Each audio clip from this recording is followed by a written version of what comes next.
During National Disability Employment Awareness Month, we recognize the skills that people with disabilities bring to our workforce, and we dedicate ourselves to improving employment opportunities in both the public and private sectors for those living with disabilities.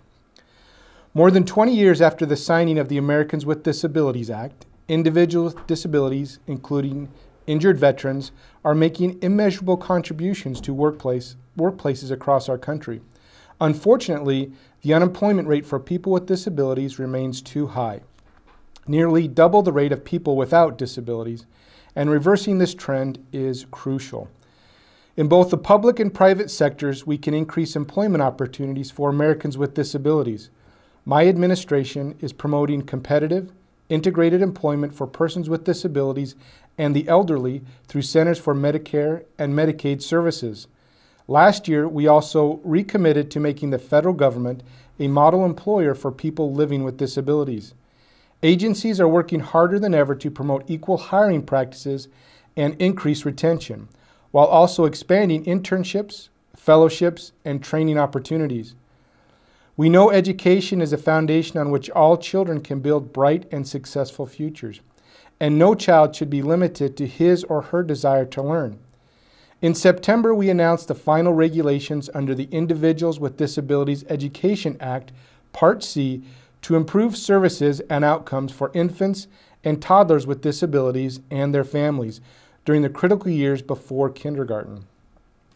The educational environments we are creating for children with disabilities will ensure they are better prepared to succeed in the classroom and later in the workplace, helping position our nation to lead in the 21st century. Work accessibility is just as vital to success as ensuring educational and hiring opportunities. Public transportation is a service that should be available to all Americans, and rules instated this year by the Department of Transportation require new rail construction or renovations to ensure accessibility to persons with disabilities. We are also improving our compliance with Section 508 of the Rehabilitation Act to make federal agencies' electronic and information technology more accessible to individuals with disabilities. This will ensure all applicants have equal opportunity to apply for jobs, and it will allow federal employees to better use technology at work.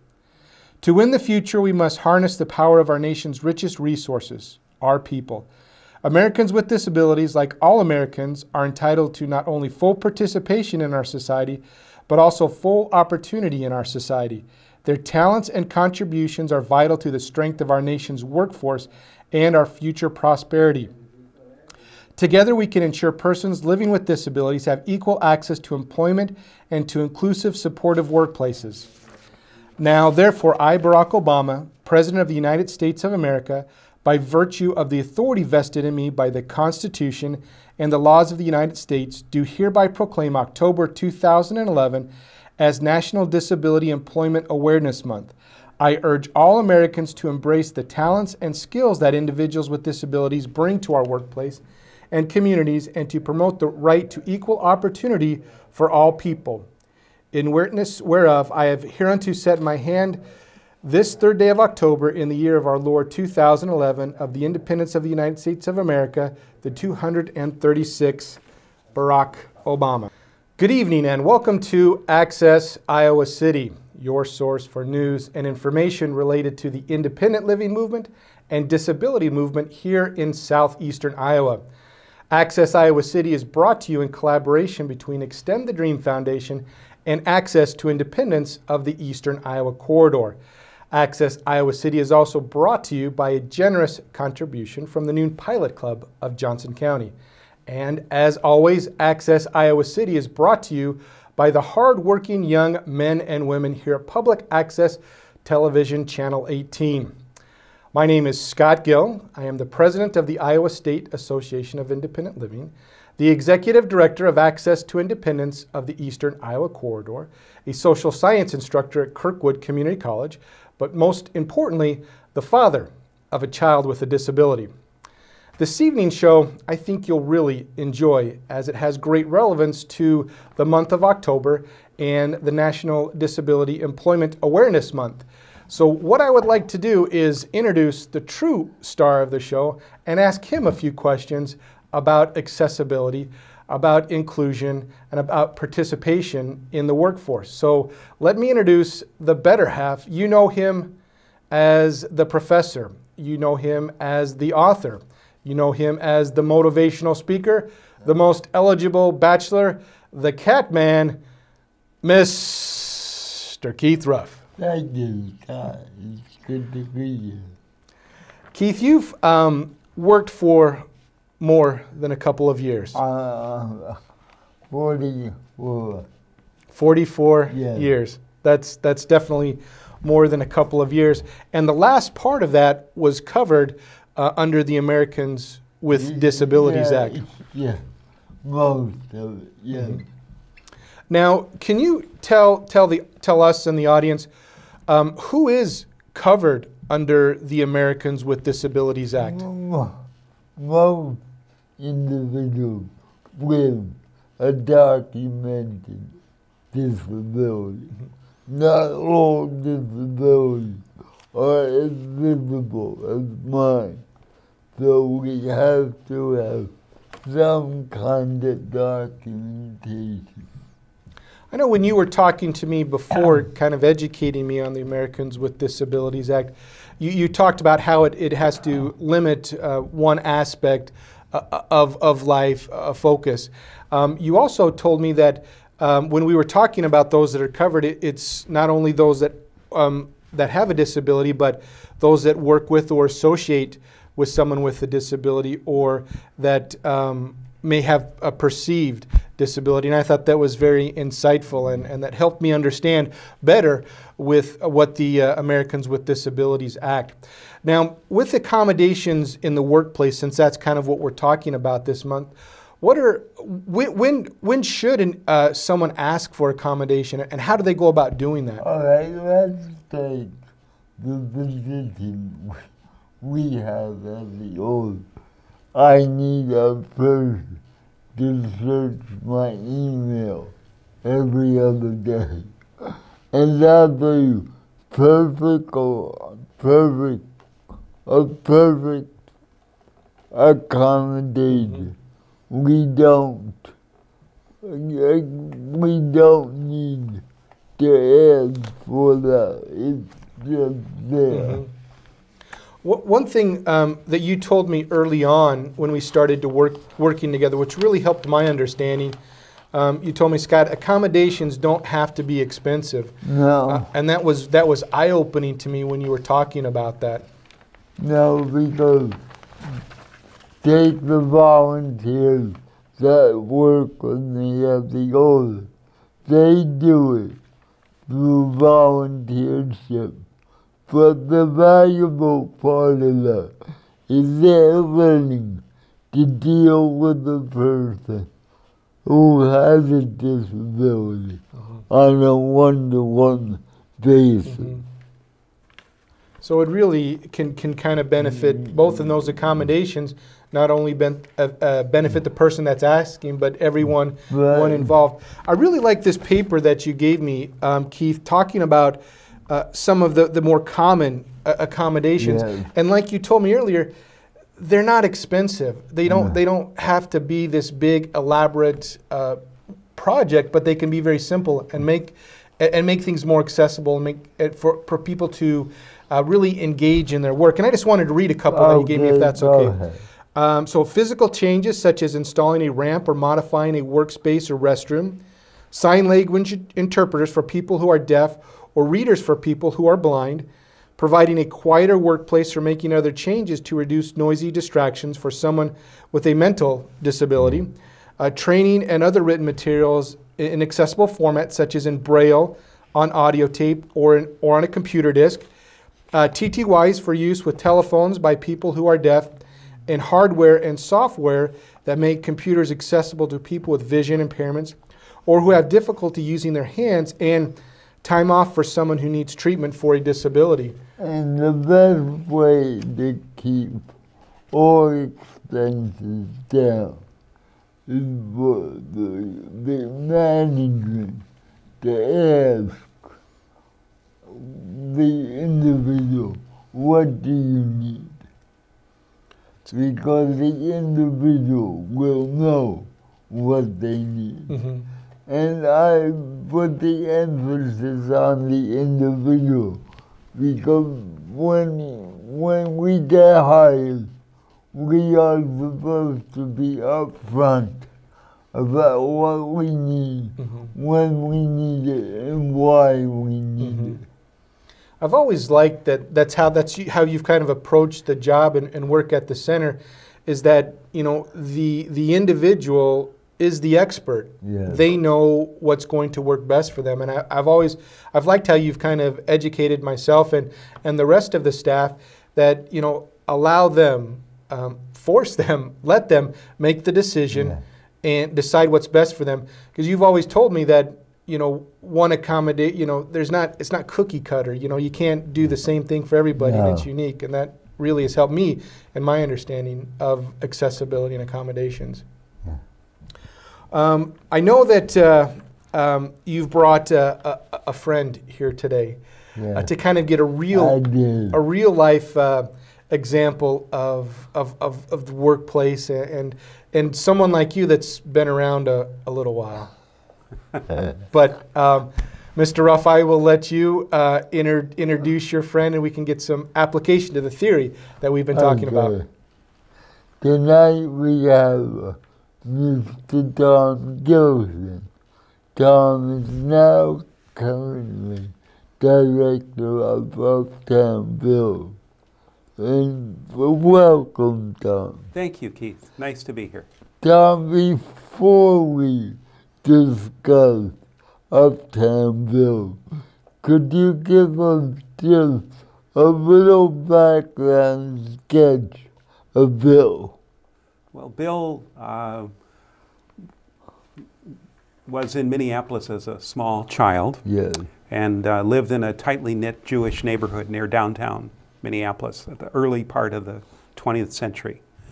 And when he started school, it was clear his mind wasn't developing as much as other children around him. And so the school recommended he be sent to one of the big state hospitals, which was common at the time. He was sent to Faribault, Minnesota. His mom and dad ran a little grocery store, and his dad died when he was fairly young, and the county said, well, it seems to us the best thing to do is to send Bill away. And so he was at this big state hospital for almost 50 years. And in the 1960s, there was a rethinking, and the idea was it's not so terrific to send people off. People should be in their communities and get the support they need to live in the community where they were. So Bill was sent back to Minneapolis. Well, there wasn't anybody there from his family. His mom had remarried years before and moved to Canada. He had an elderly sister who lived in Florida. So he kind of floundered around, and he ended up working at a country club. He worked in the kitchen and as kind of a handyman. He met a young couple, Barry and Bev Morrow, and they became friends, and Bill became like an uncle. Now, Bill couldn't tell time, couldn't dial a phone, and a number of other things, so the Morrows were helpful in supporting Bill in a wide variety of ways. They actually lived at that time in an old settlement house in Minneapolis. A settlement house was one of the early places for social work. But Barry was interested in film, and he ended up getting a job at the University of Iowa, here in Iowa City. And he came, and Bill ended up coming with them. And this was in the early 1970s. Now, Iowa City was a pretty small town compared to Minneapolis, so there was a question about what Bill was going to do. What emerged was a little coffee shop in North Hall on the university campus, which is still there. And Bill ran this tiny coffee shop called Wild Bill's Coffee Shop, and became rather well known around the campus and around the town. But he really became famous when a film was produced about his life called Bill. And his friend Barry Morrow wrote the screenplay. And that film was televised in 1981. And Bill became this celebrity all of a sudden. Mickey Rooney played Bill. And Bill got all these invitations to speak and talk and go around. He just really became a famous guy. Almost immediately there was a sequel called Bill on His Own that focused more on the coffee shop. Unfortunately, right about the time that was released, Bill died. And the question was, is the coffee shop going to stay or what's going to happen? And it was decided to keep the coffee shop. And as I said, it's still there. It's still individuals with disabilities, supported by students and other volunteers from the community. And it's become a symbol of abilities awareness, as one of the people long involved with the coffee shop called it. Bob Finch called it, said this is a symbol of abilities awareness. And from that grew another project, which is the one that I'm connected with, called Uptown Bells. And sometimes we refer to that as the bigger, badder bills, because it includes not only a coffee shop, but a bookstore, vintage clothing and antique store, and a variety of other businesses, each of them staffed by individuals with disabilities, again backed up by volunteers from the college and the community. Tom, what is the aim of Uptown Bells? Well, I think in the beginning it was just to show that it was possible to employ individuals with disabilities. Remember, in the early 70s, there wasn't any ADA, there wasn't as much support as there is now for the idea of employing individuals with disabilities. And for many young people, they were excluded from school because there wasn't any law to support them going to school. In fact, in many communities, including Minneapolis, there were actually private schools which offered education to individuals with disabilities.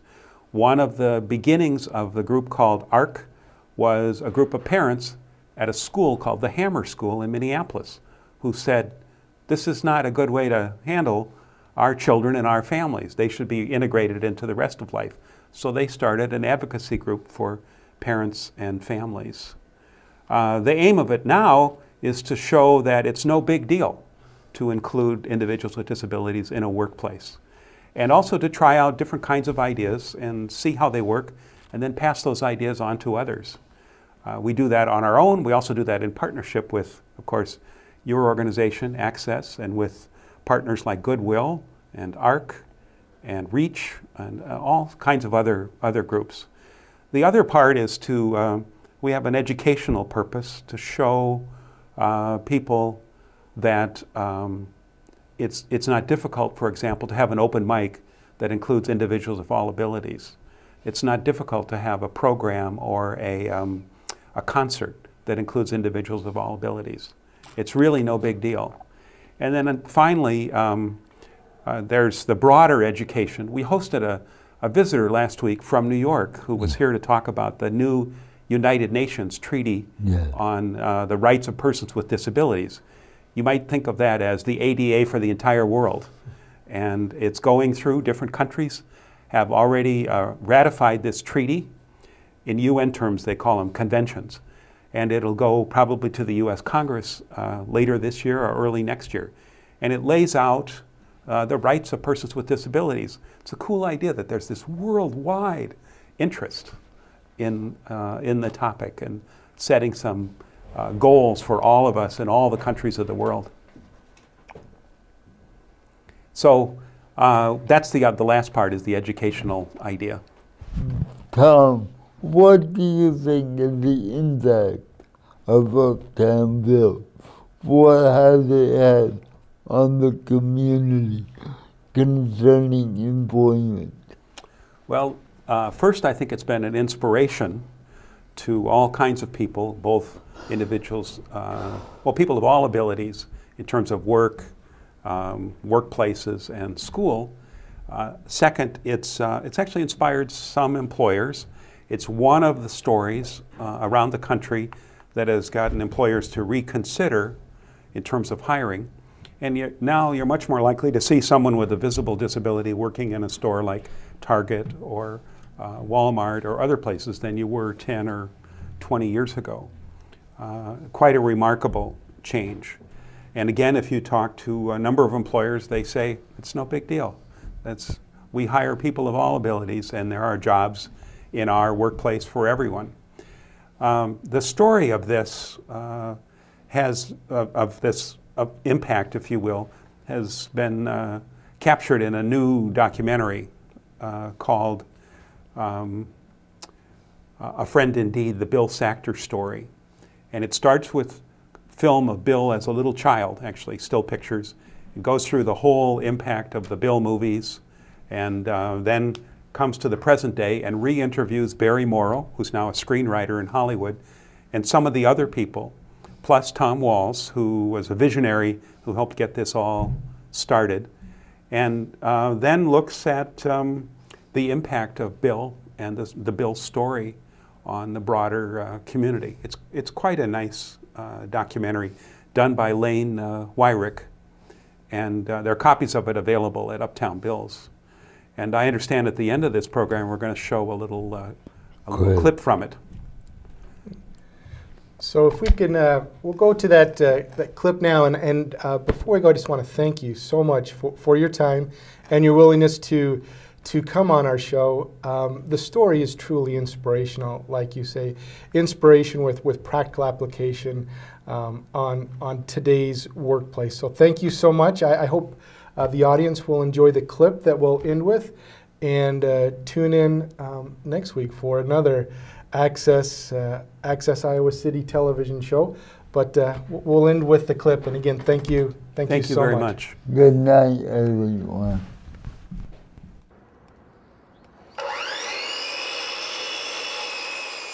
Roughly 10 years ago, I was homeless and living at the shelter house, and met Tom Walls at the original Wild Bill's coffee shop, and he asked me if I'd ever refinished furniture, and I said no. And so he says, well, you know, I can't pay you much, but you know, it's a warm basement, you know. So that worked out, and then we drove around because I didn't have a driver's license, and he said he had a dream, and you know, he explained he wanted to open up a small mall. In 2001, I personally made a decision to open up a program in the community where we could help other people with disability start up and operate micro enterprises of their own. And that's really what led to our setting up a program called Uptown Bells Small Mall, which housed 4 new little micro enterprises owned and operated by people with disability in the downtown area of Iowa City. And then eventually from these 4 grew a number of others, so that today we actually operate 10 businesses in the Iowa City area. The bookstore is called Bill's Bookmark. It's different from any place I've ever been because of the people that come here and because of the informal setting. It's more like we're a big family. I do the evening stuff around here, and mostly music. And open mic music, and it all started so that Tom wouldn't have to work everything. Some people come, you know, for the concerts. Some people come, you know, for the soda fountain, and then just kind of browse through the bookstore. Some people can get it really intensely into a book. And I don't think that, you know, people come in, buy a book, and then just go away. People tend to come back. What was the name of your business when you had?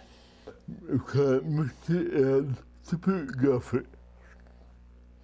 And what did you do with Mr. Ed? I did design bundle cards, flyers, posters. I'm going to put up in the computer. I work at the coffee shop at Uptown Bells. I originally came by here because I wanted to do some volunteer work. Since I filed for disability and I wasn't able to work anymore, it's a slower pace here. It's geared for people with disabilities to work at.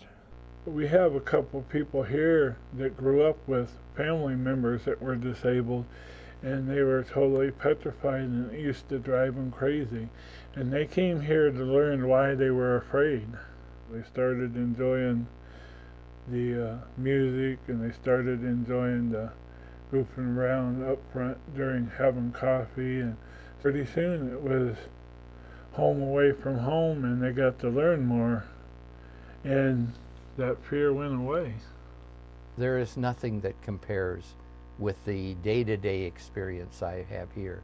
And I think that people will discover this as they get over any kind of fear or uncertainty, or, you know, with people who may look a little different, or people who are in a wheelchair. Bill Sasser, like me, was a hero because he set the handicapped people free from fear. I've made a lot of friends here at this place. That's good people work at this place. I know books so well, and I love to talk about them. That gives you a really good feeling inside, to see them buy something and come back in. I don't know who's coming around the corner and what they're going to be doing or saying to me, but it could be that magical moment where you learn something a lot different than you'd ever expected before. We're open 365 days out of the year. You know, I prepare a Thanksgiving meal, a Christmas meal, anywhere from 40 to 60, 70 people. And it's just a good place to be. It really has added to a richness, at least to my life and to many of the volunteers here, that they really couldn't have anticipated until they got involved in this sort of experience.